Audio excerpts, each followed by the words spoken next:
Merci à vous. Maintenant, je vais demander à Véronique Castellotti et Pierre Martinez de nous rejoindre à la tribune. Pendant cet intermède, je voudrais signaler également que dans le cadre de la préparation de cette conférence, une collègue de l'IFE, Claire Ravez, a produit un dossier sur les cadres de référence de l'interculturel à l'école, particulièrement dans la perspective de l'apprentissage des langues vivantes, dossier donc qui a été publié hier, je crois, et qui est téléchargeable en ligne et qui complète certains aspects que nous n'aurons peut-être pas le temps de développer de façon approfondie durant cette conférence. Voilà, donc j'accueille donc nos deux acteurs de cette forme de table ronde.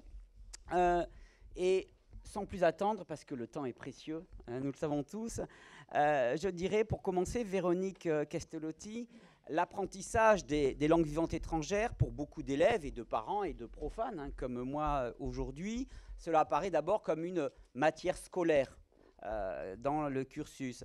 Mais vous avez écrit qu'en fait, plus que d'autres matières, l'apprentissage des langues vivantes, les langues vivantes engagent les personnes dans leur totalité. Expliquez-nous notamment ce que cela signifie. Oui, alors je vais y venir peut-être un tout petit peu plus tard. Je vais peut-être commencer d'abord par situer la recherche en didactique des langues et des cultures, qui se situe donc à l'articulation de la théorisation et de l'intervention directe. Hein.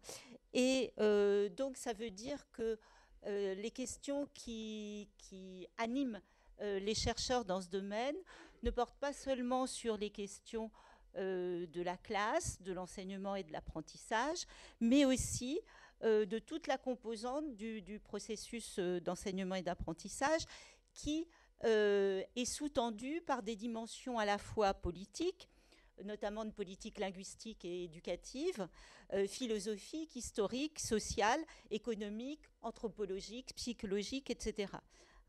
Et donc, cette recherche, elle s'inscrit aussi dans le long terme, en prenant en compte non seulement les situations présentes, mais aussi l'histoire et l'avenir vers lequel ces recherches se projettent.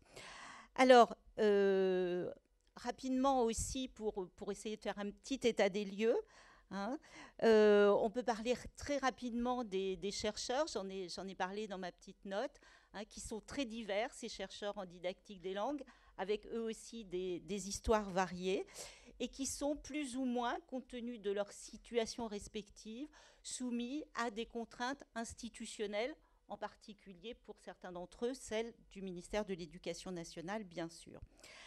Alors effectivement, pour en venir progressivement à votre question, pour ce qui concerne les environnements scolaires, Louise Daben, qui est une des pionnières de la recherche en didactique des langues et des cultures, considérait que les langues vivantes étrangères n'étaient pas tout à fait des disciplines scolaires comme les autres.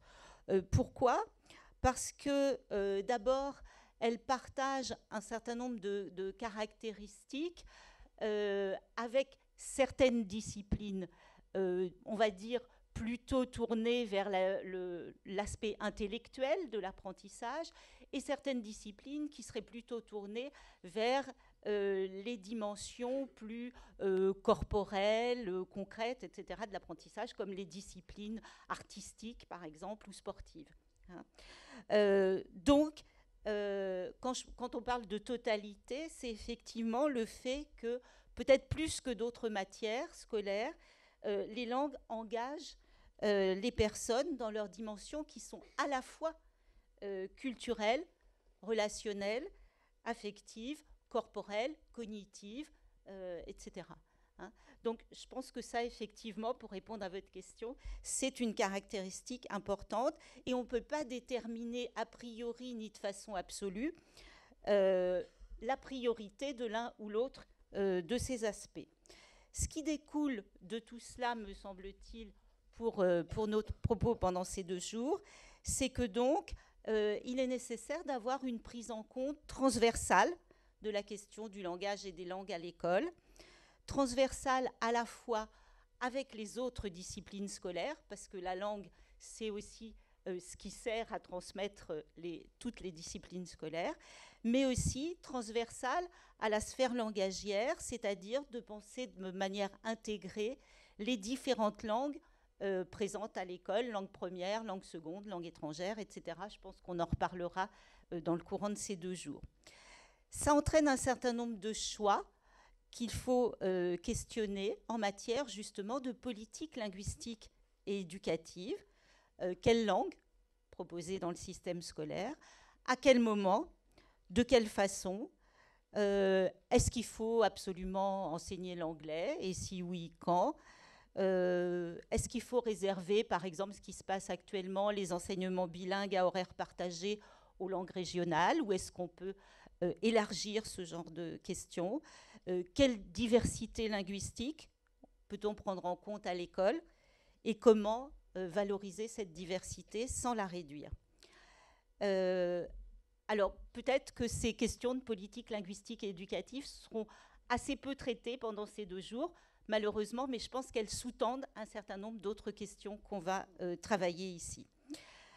Voilà, donc pour terminer rapidement sur ce point, je voudrais juste dire que à l'heure actuelle, beaucoup de recherches se centrent, comme ça a été dit aussi tout à l'heure, sur les questions du quoi enseigner et du comment enseigner.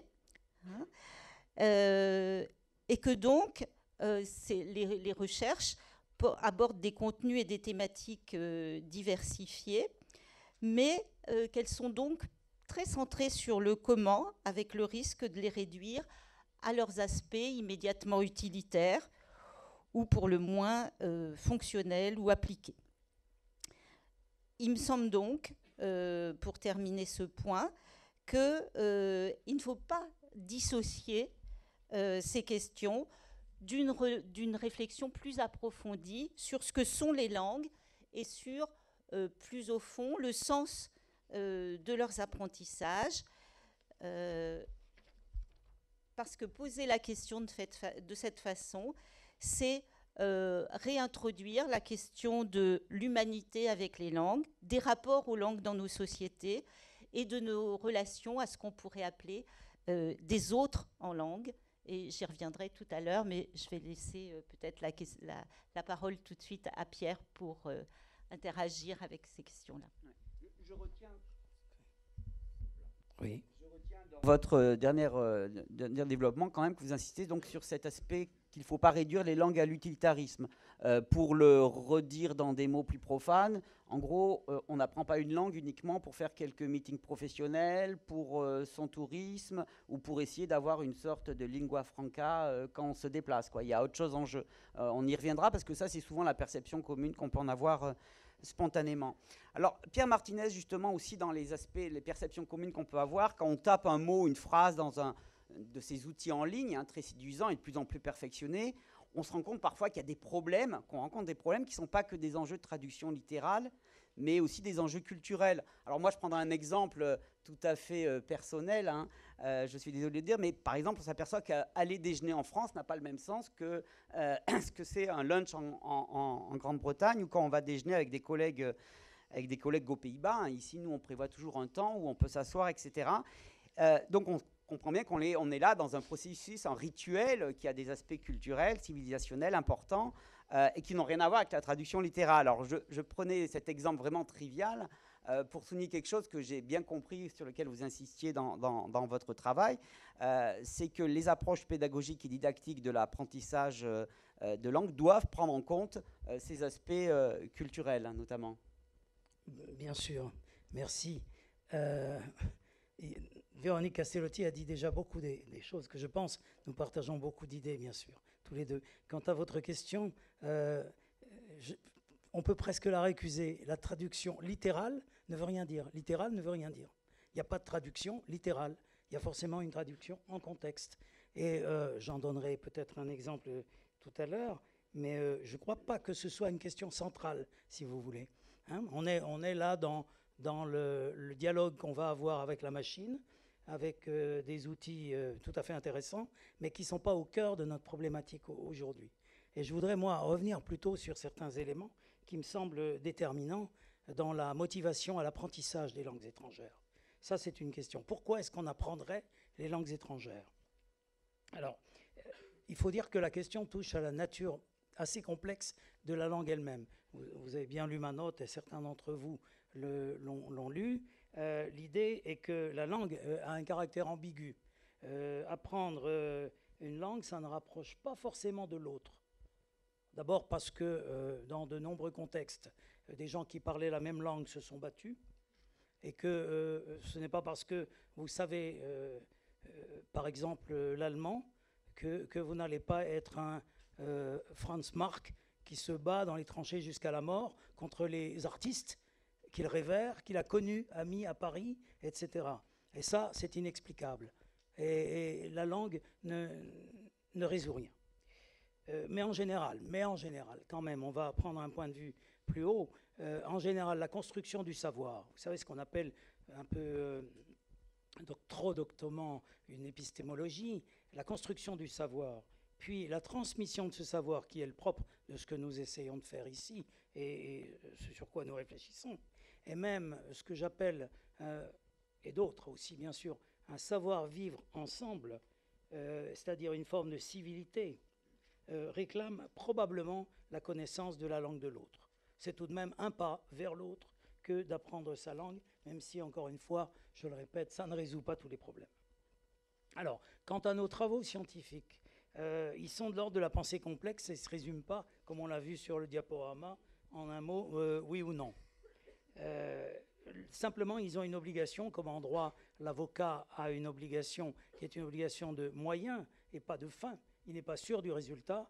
Nous avons un rôle contributif important auprès des enseignants, auprès des parents aussi, dont on n'a pas parlé encore, des élèves. On a des raisons objectives à leur donner pour apprendre ou pour faire apprendre à leurs enfants ou aider à apprendre ce qui fait le fond. Le mot a été prononcé tout à l'heure, ce qui fait le fond de notre humanité, le langage. On va être au cœur même de l'individu, d'où l'impossibilité de parler littéralement d'une production langagière. Moi, je reviens même à des mots un petit peu théoriques, si vous voulez, mais qui me semblent importants de revivifier. Les élèves, ceux que nous voulons faire monter plus haut, c'est-à-dire élever. Les élèves, on veut les élever. Nous aimons mieux en didactique, vous le savez sans doute, les désigner comme des apprenants.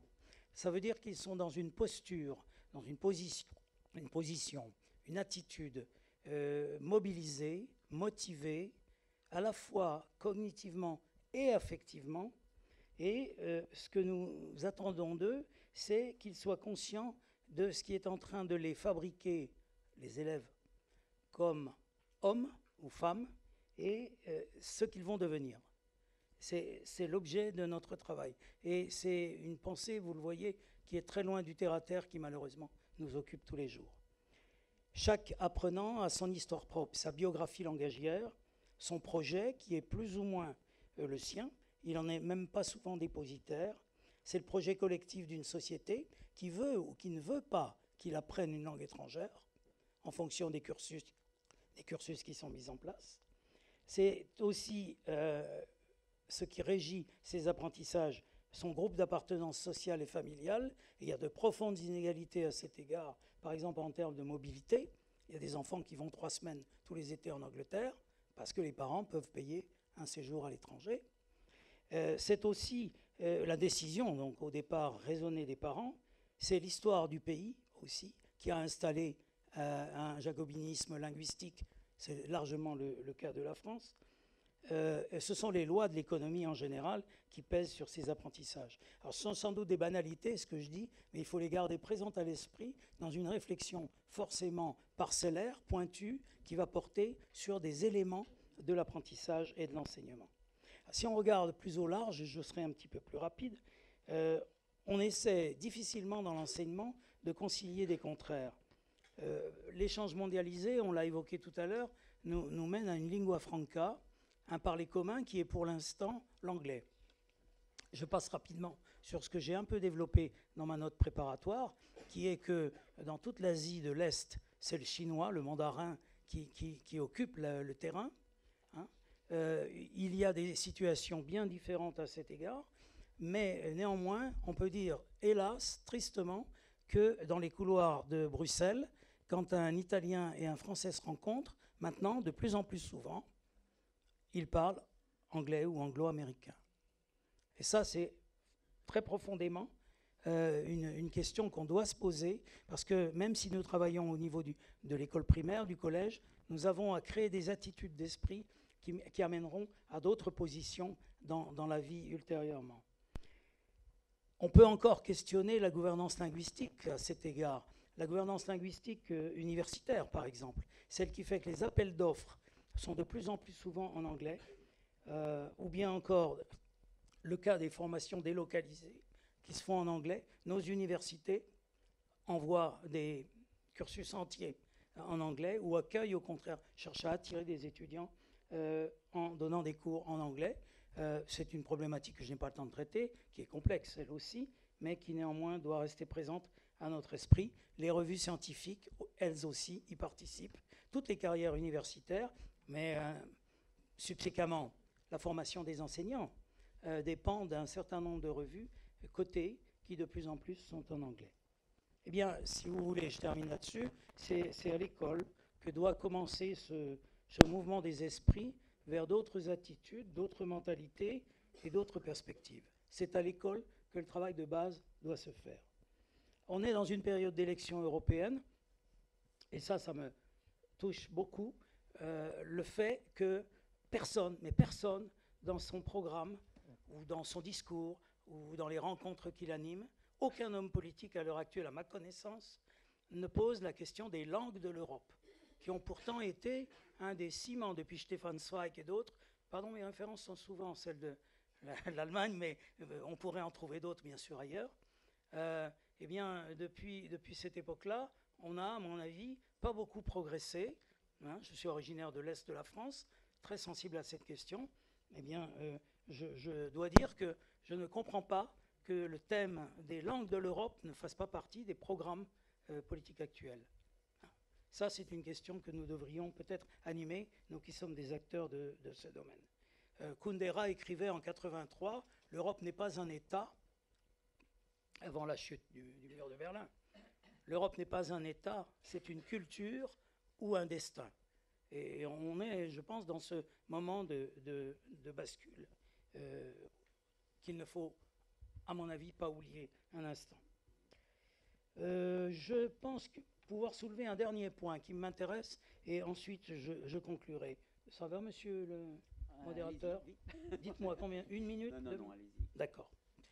L'idée est très importante que nous avons acquise à travers nos recherches, c'est qu'il ne fallait pas chercher à développer une compétence générale en langue, mais qu'il fallait travailler sur des compétences partielles, sur des compétences plurielles, celles qui vont être les plus motivantes ou les plus intéressantes pour l'élève.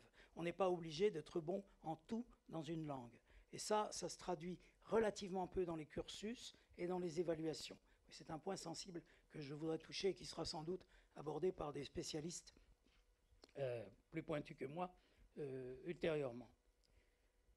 Et le point auquel j'arrive, après ces remarques, vous l'avez bien compris, c'est probablement le même, et même certainement le même que politique linguistique éducative conséquente au sens premier du terme, c'est-à-dire en relation directe avec ce qui vient d'être posé. Et on ne peut pas se satisfaire de réformes incessantes qui remettent au goût du jour ou de la mode les cursus, les pratiques pédagogiques. L'enseignant n'a pas à être ballotté entre des méthodologies. Hein. La définition d'une politique linguistique éducative relève aussi des citoyens, des associations, probablement des régions. Qu'en est-il de la didactique des langues régionales dans notre pays? Comment est-elle considérée, prise en compte au niveau national? C'est toute une histoire de la France, vous voyez, qui se dessine là-dedans. À défaut, le plurilinguisme et au moins l'ouverture d'esprit de ceux qui viendront, les enfants, va se limiter à penser, et c'est juste un exemple que je répète souvent, mais je ne peux pas m'en empêcher, que justement, et c'est la dernière fois, je pense que je parlerai de la culture allemande, mais pour beaucoup d'élèves, je n'hésite pas à le redire, pour beaucoup d'élèves, de jeunes, la culture allemande risque de se résumer à la caricature qui en est donnée dans le film Inglourious Basterds, et dans le visionnement à la télévision des matchs du Bayern de Munich et de l'existence respectable de Mme Merkel. Et le reste, je ne sais pas très bien où il est. Et ça, c'est grave. Je vous prierai, bien sûr, d'adapter mon discours au cas de l'espagnol, au cas du portugais, les grandes langues de France, l'italien, pour tout le sud-est, etc. Je résume. Moi, j'ai pensé qu'il y avait des pôles majeurs dans notre réflexion. Il y a la didactique en tant que champ scientifique, on l'a dit. Il y a l'apprenant, avec sa complexité et sa dimension culturelle. Il y a la mondialisation, c'est ce problème de la lingua franca. Il y a la dimension européenne sur laquelle nous pouvons agir. Il y a la politique éducative nationale. Et voilà déjà, me semble-t-il, possiblement les pôles majeurs de la réflexion. Dans la deuxième partie de mon intervention, j'aurai l'occasion de parler d'un événement majeur qui va jouer dans le champ, qui est celui de la révolution technoscientifique, qui va occuper, bien entendu, une partie de nos 2 journées. Bien, vous avez souligné la dimension politique dans la question des langues vivantes, et puis vous avez également tous les deux souligné depuis le début que la question des langues, c'est donc un rapport à l'autre, dans sa dimension individuelle, mais aussi donc dans sa dimension collective. C'est-à-dire s'ouvrir à l'altérité de quelqu'un qui porte un langage, une langue différente, mais qui porte aussi nécessairement une culture et une civilisation différente. Et ce quelqu'un, ça peut être plusieurs quelqu'un, ça peut être une société, un collectif, etc. J'aimerais que vous développiez cet aspect peut-être dans votre... Oui, je vais rebondir sur cette question que Pierre a commencé à aborder du jacobinisme linguistique, comme il a appelé ça, c'est-à-dire, tout à l'heure, on a vu sur une des diapos que les Français n'étaient pas très bons en langue étrangère, etc. Et souvent, on impute ça à des questions de méthode. En fait, il faut aussi se poser la question de voir en arrière-plan l'histoire de la France avec les langues, justement, et qui reste beaucoup plus que dans d'autres pays, une histoire d'ethnocentrisme, de centration sur une seule langue et de hiérarchisation linguistique, c'est-à-dire qu'il y a des bonnes et des mauvaises langues. Et ce qui ressort de nombreuses recherches qualitatives, c'est finalement qu'une des dimensions centrales, déterminantes et le plus souvent donc problématique de l'appropriation langagière, c'est justement cette question du rapport à l'altérité.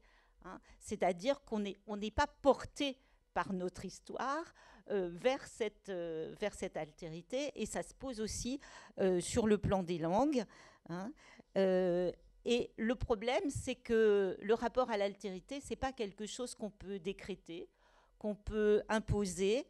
Ça se travaille à partir d'histoire, à partir peut-être d'abord de sa propre histoire, d'où l'importance aussi de travailler sur les biographies langagières des personnes qui apprennent des langues, des personnes qui les enseignent aussi, à la fois des élèves ou des apprenants, comme disait Pierre tout à l'heure, mais aussi des enseignants, d'où on vient avec la langue et avec les langues, où on veut aller, parce que apprendre une nouvelle langue, en faire l'expérience de cette nouvelle langue, se l'approprier, au-delà de savoir-faire un petit peu mécaniste, on pourrait dire, c'est justement peut-être apprendre et accepter, ce qui est plus dur, que les autres font sens autrement, peut-être légèrement autrement que nous.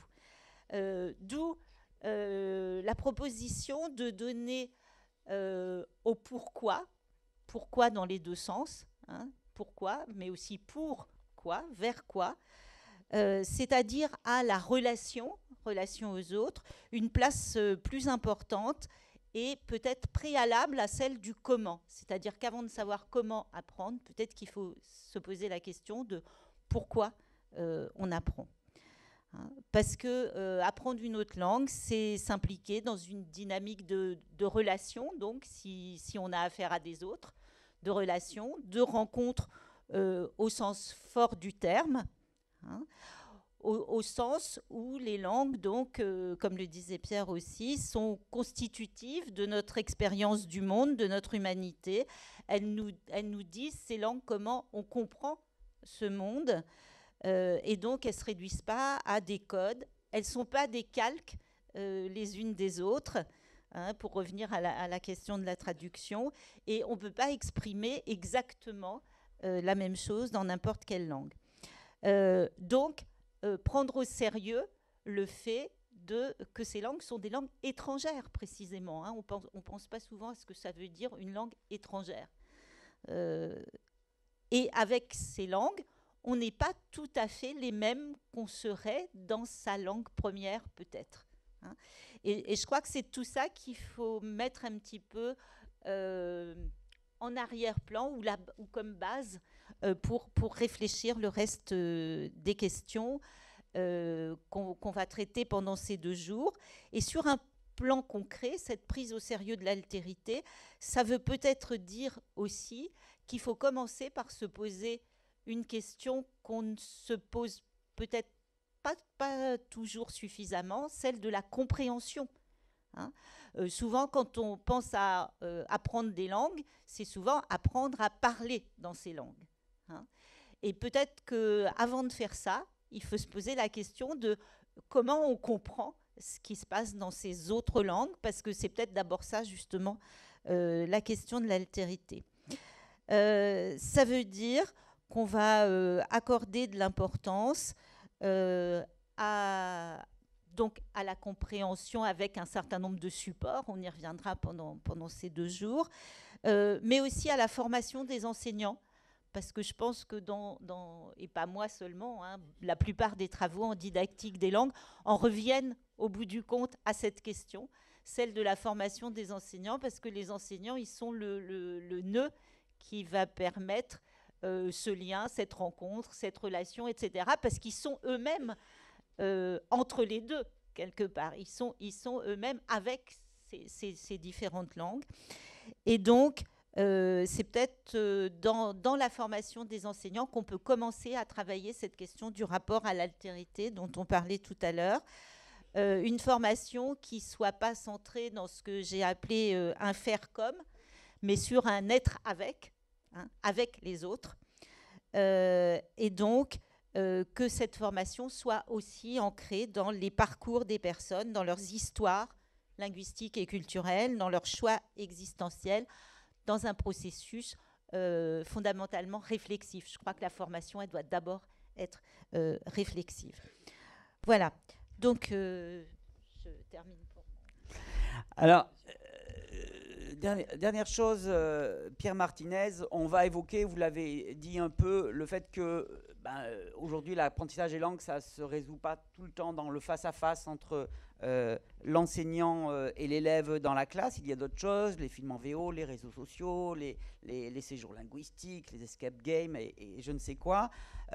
Moi, je voudrais ce que vous me disiez, on va revenir durant la conférence sur les effets du numérique, des choses comme ça, mais surtout sur l'essentiel, parce qu'il ne nous reste plus que 5 minutes pour finir. Comment on sait par le bon gré de livrer entre ce qui est des vraies opportunités d'apprentissage, d'approfondissement et de ce qui peut être à un moment donné des effets de mode sur ces aspects-là. J'ai 5 minutes donc. Voilà. D'accord. Oui, c'est vrai, on a une petite conclusion à vous livrer quand même, petite, comme les jury pouvoir poser des questions. Mais que nous considérons comme fondamentale, comme toute conclusion. L'idée est la suivante, je ne la développerai pas ici, je vous renverrai à de nombreux travaux, et j'ai commis moi-même quelque chose récemment qui est accessible en ligne, et je vous donnerai pendant les 2 jours, si vous voulez, le lien. Il est très facile de trouver l'ouvrage auquel je fais référence. Il y a toute une réflexion qui vise, si vous voulez, à recentrer la pensée didactique, non plus sur des objets parcellaires, sur un éparpillement qui est assez caractéristique des méthodologies modernes et postmodernes. On a beaucoup parlé d'éclectisme, et un collègue disait l'éclectisme, ça peut être aussi n'importe quoi. Ça veut dire qu'on pique à droite, à gauche, et on ne sait plus très bien ce qu'on fait méthodologiquement. Et il n'y a pas à culpabiliser. L'enseignant, devant ses élèves, il cherche des outils et il les trouve. Et s'il les trouve sur Internet, à la bibliothèque, au CDI, etc., il les utilise. la question est pour nous, peut-être, d'essayer d'impulser une vision globale, plus synthétique et plus finalisée des apprentissages avec l'ensemble des outils. Alors, je m'explique plus simplement. Actuellement, les MOOC, la classe inversée, etc., une quantité de choses, d'outils, pour être précis, sont utilisables. Ils le sont de manière indifférenciée en fonction de l'initiative d'un tel ou d'un tel, dans tel établissement, à partir de l'expérience de tel et des connaissances de tel ou tel enseignant. Il est évident qu'une politique linguistique éducative doit prendre en charge ces processus-là et essayer de leur donner corps. Alors ça se fait à travers des journées pédagogiques, des impulsions données ici ou là, je le répète, de manière fort différenciée, il faut en convenir. D'autre part, je ne suis pas prêt à penser que toute la contribution scientifique est si facilement mise à disposition des praticiens, comme s'il y avait d'un côté les sachants, hein, et puis de l'autre côté, ce qu'en psychanalyse on appelle des savoirs insus. Des savoirs insus, c'est-à-dire des gens qui en réalité ont du savoir, mais qui ne savent pas qu'ils ont du savoir. Et donc, cette opposition entre théoriciens et praticiens, qui était un petit peu à l'origine de notre intervention. Hein. Si nous intervenons ce matin, c'est un petit peu pour nous positionner d'un certain côté. Eh bien, nous la récusons, nous la récusons. C'est pas comme ça que ça doit se passer. Alors, il y a des procédures, la recherche-action, etc. Il y a une quantité de modalisation de ce que je suis en train de dire. Ça, c'est important. Et ça doit nous amener à une vision globale. Alors, la vision globale que moi, j'ai essayé pour ma part de développer, je l'appelle une forme de didactique réticulaire, c'est-à-dire en réseau, de mise en réseau des moyens. Et elle va se développer, là, c'est une vision anticipatrice que je ne voudrais certainement pas imposer, mais elle va se développer par la conjonction à terme, peut-être dans 5 ans, dans 10 ans, de l'ensemble des moyens dont nous disposons. Et ces moyens, ils sont d'ordre technoscientifique, ils sont par exemple numériques, mais pas seulement, ils sont cognitifs, mais pas seulement. En d'autres termes, on a une quantité d'exemples à l'heure actuelle d'utilisation des sciences et des technologies dernier cri, auxquelles on a facilement accès sur YouTube, les conférences de Dehaene, etc., tout est là. Mais on n'en fait pas grand-chose. Par exemple, l'imagerie cérébrale permet, mais des spécialistes en parleront mieux que moi. Ce que j'essaie de faire, c'est une synthèse, hein, je répète. L'imagerie cérébrale permet de voir à quel moment on se trompe, pourquoi on se trompe, comment on peut éviter, etc. Il y a des processus qu'on sait analyser. En ce qui concerne le numérique, il est évident qu'on a une infobésité totale, vous connaissez le néologisme, hein, on a beaucoup trop d'informations et qu'on n'arrive plus à traiter cette information. Or, les enseignants sont demandeurs de bases de données, de flux, etc. Mais qui organise ça? Qui organise ça? C'est quand même encore embryonnaire. L'action des grands organismes d'État et du gouvernement et du ministère, c'est bien pour ça que nous sommes ici, va dans ce sens. Mais le résultat n'est pas encore suffisant. Dans mon dernier bouquin, j'essaie justement de voir les limites de cette position, qui peuvent être quasiment orwelliennes. C'est-à-dire que l'ensemble de l'apprentissage peut être piloté, peut être compris, peut être analysé par les mégadonnées de l'apprenant et par les métadonnées, à quel moment il a travaillé, etc. Vous voyez donc que ce problème de la synthèse, à mon sens, hein, c'est mon point de vue, risque d'être à terme le problème principal. Alors voilà le point sur lequel je voulais insister, j'en termine là. Voilà, parce que là on a un peu débordé. Juste avant de vous donner la question jury, vous vouliez dire 2 mots sur l'essentiel, mais 2 mots là vraiment. Alors moi je voulais juste dire un petit mot, c'est que demain, le 14 mars, c'est le 140e anniversaire de la naissance de Albert Einstein. Et je trouve que c'est une bonne occasion, une bonne date pour fêter l'importance de penser contre ce qu'on appelle la doxa, c'est-à-dire la pensée commune. Voilà, et j'espère qu'on va profiter de cet anniversaire pour mettre en question et interroger les choses plutôt qu'apporter des réponses toutes prêtes. Voilà. Einstein, c'est le type qui souriait en tirant la langue, c'est ça? Bien, mesdames et messieurs du jury, je sais que vous avez des questions à poser à nos deux collègues. Allez-y, lancez-vous. Vous avez un micro déjà, c'est bon. Si, il marche, allez-y. Non, il marche pas?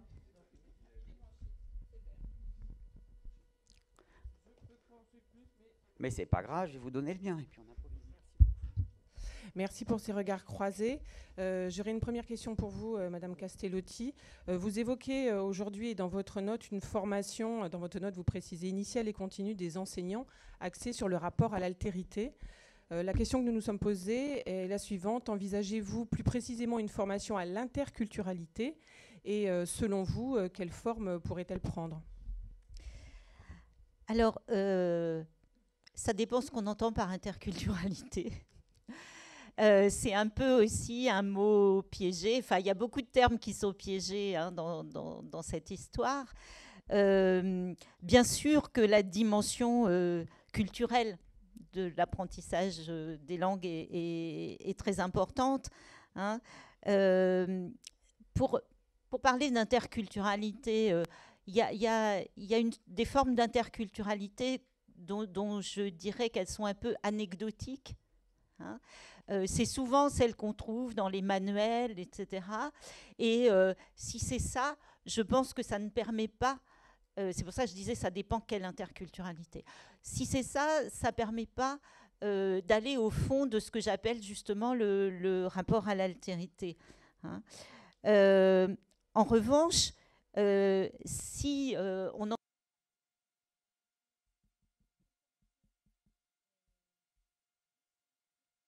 que j'appelle des expériences du monde qui sont ancrées d'un point de vue historique, social, culturel, etc. Oui, alors évidemment, ça en fait partie. Hein. Et ça peut se faire par différents moyens, à mon avis. Alors, à l'école, je pense qu'il y a un bon moyen qui est facilement travaillable, c'est tout ce qui est de l'ordre des aspects littéraires, artistiques, etc., à partir desquels on peut essayer justement de confronter des histoires, des rapports à la culture, éventuellement différents, contrastés, ou parfois qui se répondent, qui ont des bases communes, etc. Donc ça permet de travailler, me semble-t-il, cette question de l'autre et oui, de cultures croisées éventuellement, si c'est ça qu'on appelle interculturalité. Hein, voilà. Et aussi, pour revenir à la formation des enseignants, parce que je pense que là aussi, ça en fait partie, hein, sur cette question-là, justement, ce que je disais un peu tout à l'heure, une réflexion à partir de leur propre histoire, hein, ces enseignants, de leur parcours individuel, mais aussi leur parcours dans une histoire collective, précisément, avec des autres qui peuvent... Alors, quand on parle des autres, on voit toujours des autres lointains. Hein, mais pour revenir, Pierre parlait de l'Allemagne tout à l'heure, les autres avec qui on a souvent le plus de mal, c'est souvent les voisins finalement, hein, parce que c'est avec eux qu'on est obligé de vivre, c'est comme dans la vie quotidienne. Hein. Les gens qui habitent très, très loin, c'est des autres, mais bon, c'est des autres qu'on ne voit pas souvent, avec qui on n'est pas obligé de composer, hein, tandis que nos voisins, on est obligé de composer avec eux. Et donc, voilà, il me semble que cette histoire, la façon dont ils interprètent cette histoire, dont ils reviennent sur cette histoire, c'est pas le fait en soi, mais c'est la réflexivité sur ces histoires individuelles et collectives, me semble-t-il, qui permet beaucoup, là aussi, de travailler ces questions d'altérité et d'interculturalité, pour aller vite. Deuxième question, essayez de répondre de façon un peu plus concise, parce que j'ai aussi des questions qui sont arrivées par le Padlet que je voudrais pouvoir poser.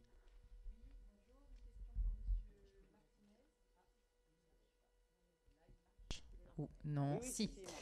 Dans votre note, vous évoquez l'existence de traducteurs de plus en plus performants et vous prenez le recours au numérique et au virtuel au sens large pour appuyer les apprentissages. Comment des outils qui dispensent l'apprenant d'apprendre ou en tout cas d'automatiser, ce qui est pourtant nécessaire à la maîtrise réelle d'une langue étrangère, pourrait-il précisément motiver les apprenants à apprendre? N'y a-t-il pas là un paradoxe? Oui, mais vous prenez une position radicale vis-à-vis de ces traducteurs.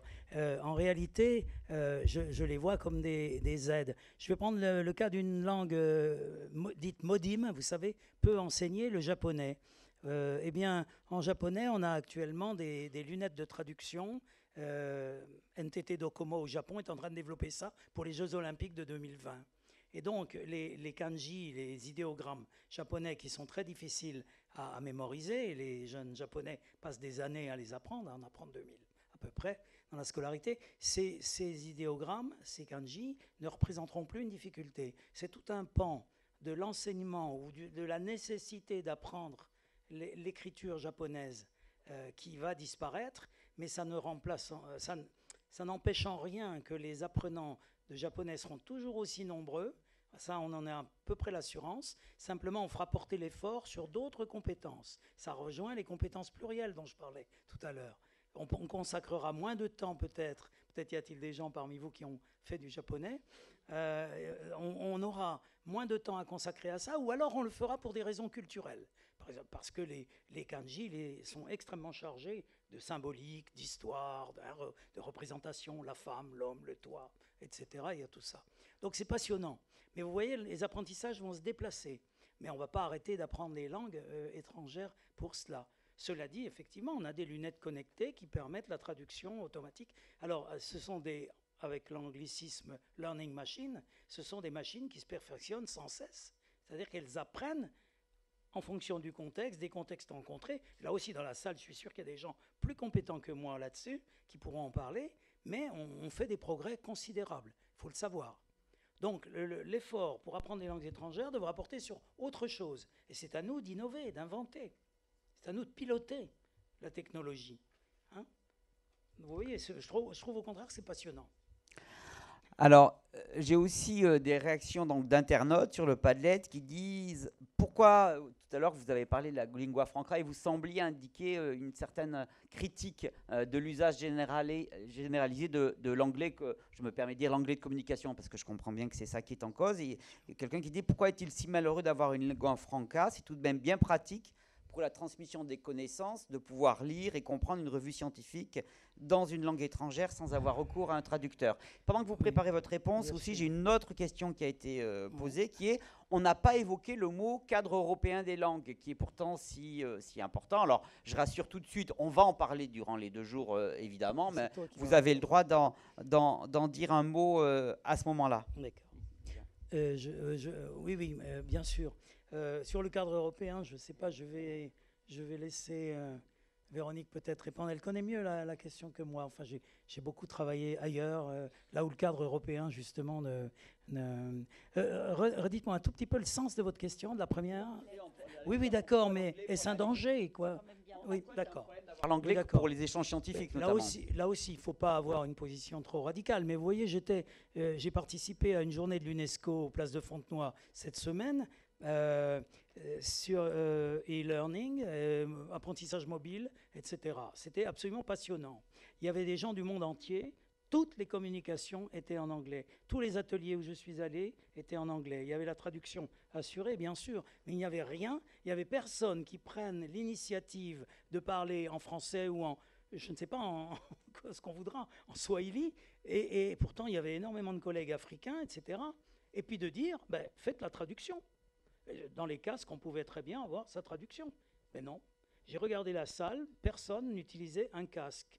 Tout était en anglais. Et quand je dis anglais, bien sûr, je parle d'un épouvantable anglo-américain. Enfin, je ne sais pas très bien si c'était anglais. Vous savez, dans un film américain, il y a une plaisanterie qui consiste à dire ce qui nous sépare le plus de nous, les Américains, de vous, les Britanniques, c'est la langue. C'est parce qu'effectivement, il y a un écart terrible. J'insiste, et je termine là-dessus, sur le dernier point que j'ai évoqué. J'ai cité 2 ou 3 exemples d'appels d'offres académiques, de choses de ce genre-là. Qui parle d'atelier, on n'entend plus que workshop. C'est quand même un laxisme, vous savez, linguistique extrêmement grave qu'on observe dans certains pays, en Europe de l'Est, etc., où une dévalorisation de la langue Par exemple, au Maghreb, quelqu'un comme Kamel Daoud a pointé du doigt cet abandon de certaines langues qui est complètement idéologique et dont les gens, une idéologie c'est inconscient, dont les gens par définition sont inconscients. Il faut quand même en prendre conscience, sans être radicaux. Je n'ai pas dit qu'il ne faut pas utiliser l'anglais. Ok. Juste sur ce point, moi je voudrais juste ajouter une petite chose, c'est que on sait quand même tous que la transmission des connaissances dans une langue qu'on ne maîtrise pas toujours absolument bien, complètement, etc.,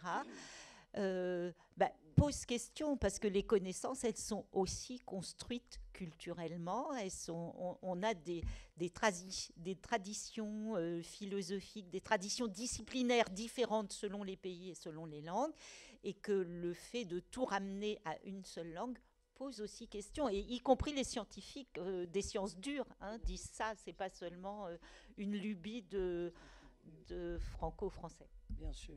J'abonde dans ce sens pour mentionner le cas des formations délocalisées, appelées offshore, bien entendu, en général.